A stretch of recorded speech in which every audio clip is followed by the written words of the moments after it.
बनाने की पाप पाठक शनि व्याकुल की पानी कहाँ गया? पानी लगा बहुत मस्त फूल है। जय श्री कृष्णा। जय श्री कृष्ण।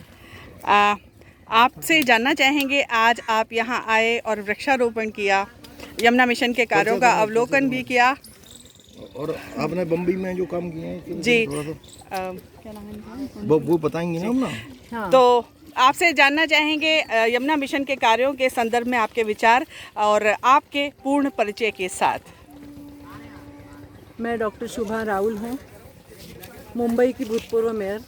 मैंने 2007, 2008 और 2009 3 साल मुंबई की मेयर रह चुकी हूँ।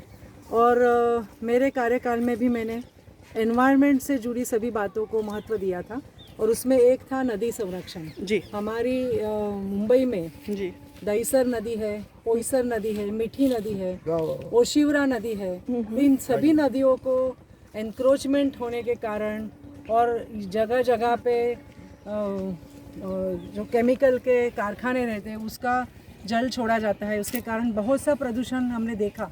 जी और हमने पानी का एनालिसिस करवाया जी तो मालूम पड़ा कि उस पानी में 0% ऑक्सीजन देखा गया, जी जिसके कारण नदी मृत ही घोषित करने जैसी परिस्थिति आ गई। जी तो हमें नदी को अगर हम माता बोलते हैं जी तो हमारे सामने हमारी माता ऑक्सीजन मांग रही है जी और हम ऑक्सीजन नहीं दे रहे हैं, जी तो ये हमारा पाप है। जी इसलिए एनक्रोचमेंट एक तो होने न दे, और हुआ है उनको अब शिफ्ट कर दे, ये सब हमारी डिमांड थी।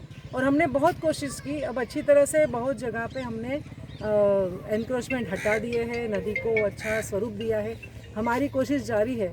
लेकिन वो छोटी छोटी नदियाँ हैं, यहाँ पर तो ये यमुना नदी है। यमुना नदी यानी हमारी पुराणों से पुराणों में भी उसका वर्णन है, अध्यात्म से जुड़ी नदी है। तो इस नदी के लिए जो यमुना मिशन काम कर रहा है, हमारे साथ में जो गुरुजी है वो है बंसल जी है, हम इनका काम देख के बहुत प्रभावित हो गए हैं।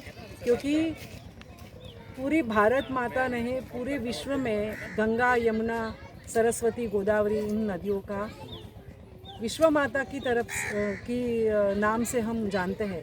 तो उनका स्वरूप जो हम देख रहे हैं, इतनी बुरी हालत है यमुना नदी की। इन्होंने जो किया है वो एक बहुत बड़ी दैवी शक्ति उनके पीछे है, तभी हो सकता है, क्योंकि सिंगल पर्सन के फंड से ये हो रहा है। तो अगर ये